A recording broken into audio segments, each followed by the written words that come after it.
નાયબ મુખ્યમંત્રી અને ગૃહ રાજ્યમંત્રી પોલીસના વખાણ કરતા થાકતા નથી, પરંતુ જાણે હવે તેમના જ વિભાગ પર દાગ પડી રહ્યા છે। આમ તો હર્ષ સંઘવી પોતાના વિભાગના વખાણ કરતા થાકતા નથી, પરંતુ આ જ વિભાગમાંથી સૌથી વધુ ભ્રષ્ટાચાર પણ થઈ રહ્યો છે અને આ અમે નથી કહી રહ્યા, ખુદ સરકાર કહી રહી છે। વિધાનસભામાં સત્તાવાર રીતે આપેલા સરકારી આંકડા અનુસાર હર્ષ સંઘવીનો ગૃહ વિભાગ સૌથી વધુ લાંચ્યો હોવાનું સામે આવ્યું છે। નમસ્કાર, આપ જોઈ રહ્યા છો ચક્રવાત ન્યૂઝ। હું છું આપની સાથે નિધિ।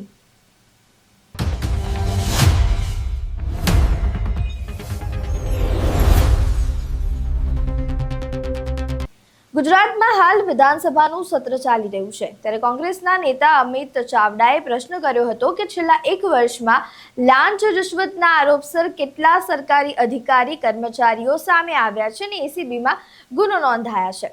તો તેના જવાબમાં 187 અધિકારીઓનો ગંભીર આંકડો સામે આવ્યો।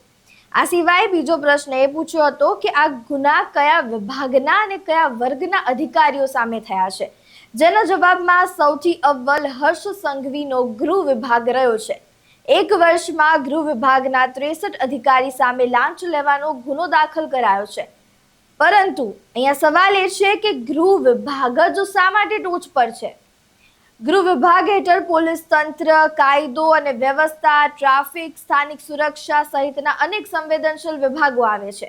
સામાન્ય નાગરિકનો સીધો સંપર્ક પણ સૌથી વધુ આ જ વિભાગ સાથે થાય છે, પરંતુ શું વધુ સંપર્ક હોવાથી વધુ ફરિયાદ થાય છે કે ખરેખર ભ્રષ્ટાચાર વધી રહ્યો છે?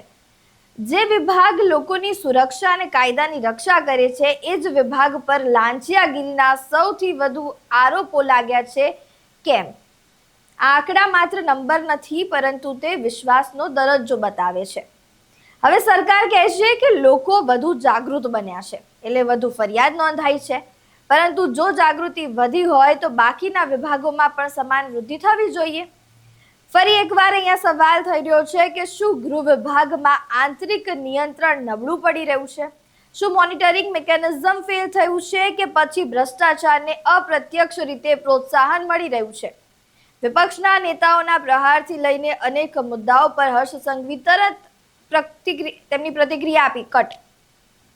વિપક્ષના નેતાઓના પ્રહારથી લઈને અનેક મુદ્દાઓ પર હર્ષ સંઘવી તુરંત જ પ્રતિક્રિયા આપી દે છે, ત્યારે હવે જોવું રહ્યું કે નાયબ મુખ્યમંત્રી પોતાના વિભાગના લાંચિયા અધિકારીઓ વિશે પ્રતિક્રિયા ક્યારે આપે છે।